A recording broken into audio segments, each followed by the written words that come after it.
Hello guys! Welcome to Justina07 Mix Vlogs, and for today's video guys, ayan, ibibida ko sa inyo ang aking niluluto. Ang aking nilulutong ito guys ay minatamis na mais. Ayan oh, luto na siya guys, luto na.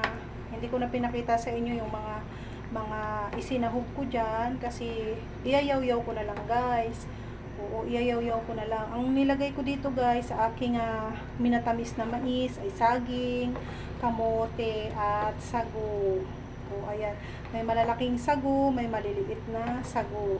At may saging siya guys. O, ayan. Sino sa inyo kumakain ng ganito? Ang ganitong luto guys ay sikat na sikat sa probinsya namin. Ayan. Kasi luto na siya guys. Sinahalo-halo ko lang kasi baka dumikit sa ilalim kasi yung sago malagkit man yan siya guys. Oh, malagkit, malapot yung sabaw na niya. Oh, so luto na siya guys. Shout out sa mga kumakain ng ganito guys. Ayan, ito ay pwedeng merienda guys, pwede ring panghimagas or dessert. Sa mga mahihirap, ito ay dessert na po guys. Ayan, sa aming mga mahihirap, ito ay amin ng panghimagas or dessert. Shout out sa mga kumakain ng ganitong luto ng mais. Minatamis na mais. Ang dami kong sago na nilagay guys. Ang daming biniling sago ng aking pamangkin. So patayin ko na yung apoy. Ayan, pinatay ko na yung apoy guys kasi luto na yan siya. O ayan, bumubulbok-bulbok pa yung ano niya. Ang lapot ng sabaw guys kasi yung mais din natin ditong ginamit ay mais na puti na lagkitan. So ayan, napakasarap nito guys. Diba, natatakam ba kayo? O, ayan o, may kamote, may saging, at ang ating sago, napakadami ng sago. Ayun, ang mais guys, o white ang mais. Ayan, shout out to all my dear subscribers, viewers, silent viewers, sharers, and likers, their members, and super chatters, and to our gift sender.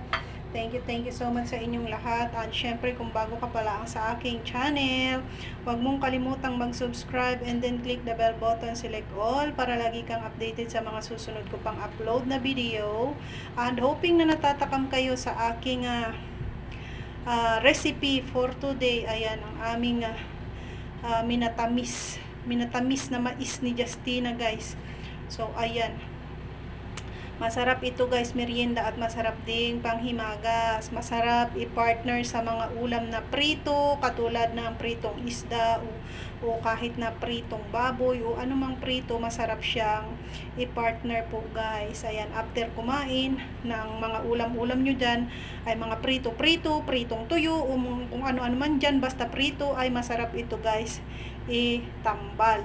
So ayan, so ang ating mga minamahal na kaibigan din sa mundo ng YT, shout out sa inyong lahat, and hoping na kayo ay kumakain ng ganitong uri ng luto ng mais, minatamis na mais guys. Sikat na sikat sa amin sa probinsya.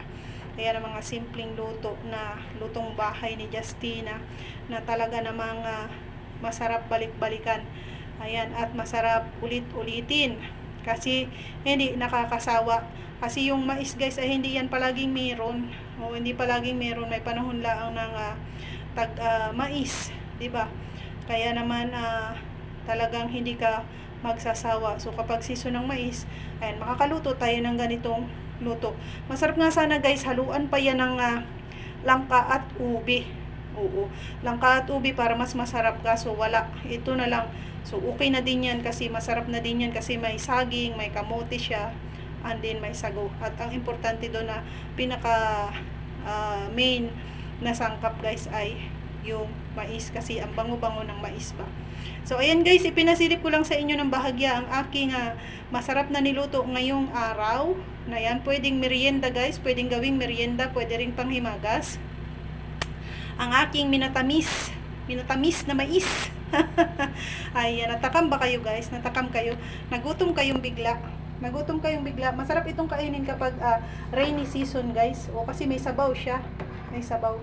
O kapag rainy season, masarap kumain ng ganitong pagkain guys. Oo. Kasi pantanggal, ginaw din ito guys.